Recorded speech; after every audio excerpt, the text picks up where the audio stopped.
à parvenir à s'imposer, alors que là c'est en train de chauffer, j'ai l'impression. Comme toujours. Oui, mais là les joueurs de River ne sortent pas.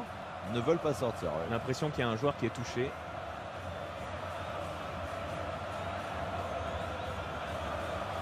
André aussi, lui. Parce qu'on a vu Barovero arriver en courant vers l'arbitre. Il s'est passé quelque chose à la sortie des joueurs. Alors est-ce que c'est Dri aussi qui a pris un fumigène devant les yeux justement? Ouais, Vangioni a l'air aussi de... J'ai l'impression... Il n'y avait pas beaucoup de place dans ce tunnel.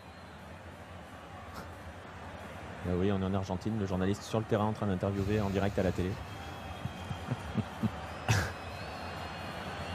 Normalement, il va aller interviewer l'arbitre après. Ouais. C'est ça. C'est ce qui se passe généralement. Alors les joueurs de Boca, eux, sont bien ressortis sur la pelouse de la Bombonera. Ils sont là pour en découdre. Et bien évidemment.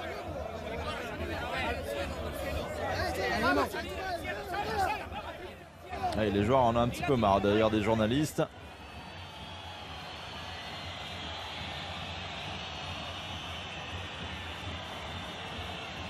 Barovero appelle les siens. C'est ça.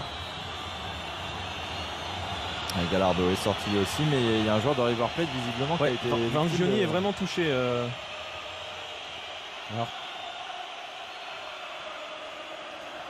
Alors soit il a reçu quelque chose dans l'œil, soit il a reçu un fumigène. Ouais, ou des lacrymogènes, ou quelque chose comme ça.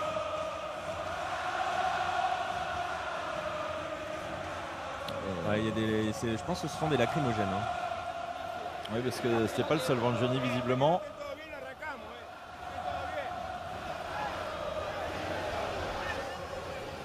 Carton jaune distribué du côté de Boca, un du côté de River Plate. Et là c'est Ponzio lui aussi qui doit prendre de l'eau. Pour s'aérer un petit peu la tête. Et les journalistes qui collent les joueurs. C'est brûlé hein, tout simplement. Ah, ils peuvent pas reprendre, c'est pas possible. Et Ponzio Kranevitter, si on reste sur, uniquement sur le domaine du terrain, voilà, c'est les deux milieux de terrain défensifs de River, ceux qui pour l'instant arrivent parfaitement à bloquer tout ce qui se passe côté Boca. Et River qui avait la maîtrise du jeu en première période.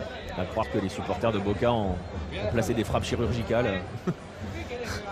C'est ça, oui.